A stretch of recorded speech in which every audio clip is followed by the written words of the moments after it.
Hey guys, welcome to my Blender tutorial. It was my spring independent project.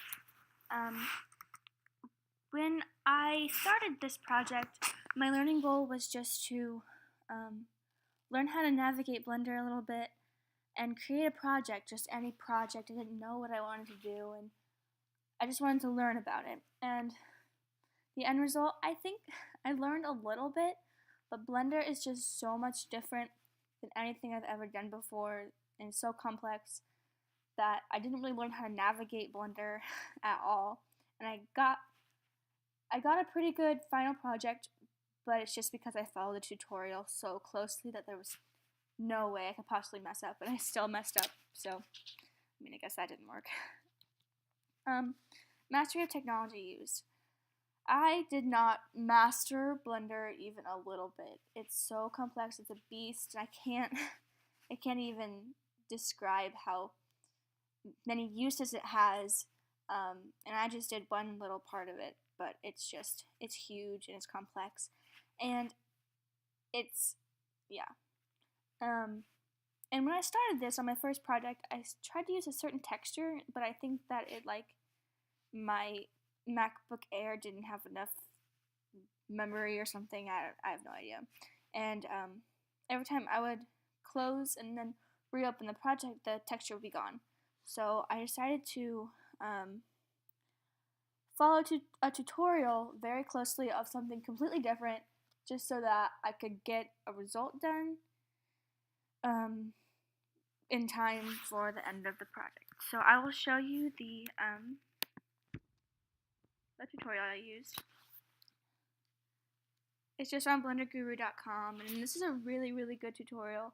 And I actually downloaded the starting blend file because I barely had enough time to do this project. I wouldn't have had enough time to actually create the road and the mountains in the background. So this is what it's supposed to look like.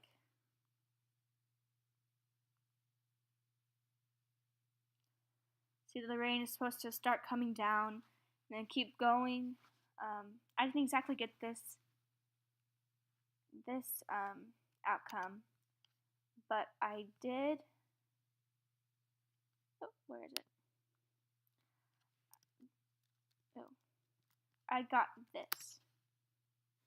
See, so the rain isn't coming down, and you can see that it looks like in the puddles on the road that it looks like the rain should be coming down because it's a little splatter, but there's no rain. So I don't know what I did wrong there.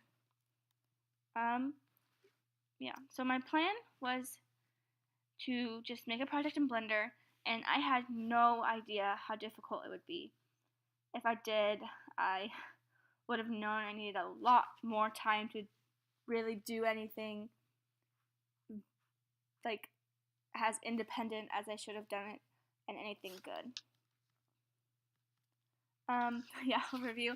I learned that Blender is not my forte, and I should just leave it to people who actually do it well. If I could redo it, I would spread out the work. I mean, the first 2 weeks I spent on a project that was going nowhere, so I had to redo it. And I mean, this project right here is probably in 2 weeks. So if I would have just started with this project and taken the full 4 weeks to do it, it probably would have been much better, and it probably would have looked exactly how it was supposed to. And I learned that it's really important to know how to navigate the application you're using before you start a project like this, just so it goes smoother and it's not as frustrating and you don't give up halfway through like I did because I'm so frustrated.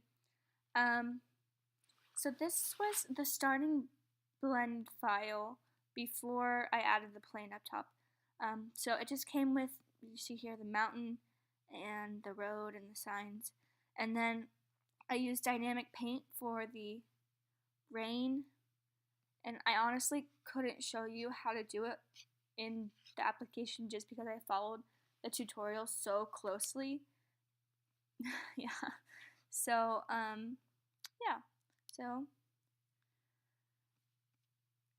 oh, and to export, I rendered it into PNGs, and it's 350 pictures. Just pictures of, and if you looked at them side by side, oh, that's blurry. If you looked at them side by side, I'm sure you couldn't tell the difference. See, I guess there's a little difference. But when you put them all together, it moves a little bit with the animation, and you get the final product. I had never done any animation before, so this is a good learning experience, and even though it was frustrating, I'm glad I did it just so I know that I should stick to Photoshop and Illustrator. And that was my independent project. Thanks for watching.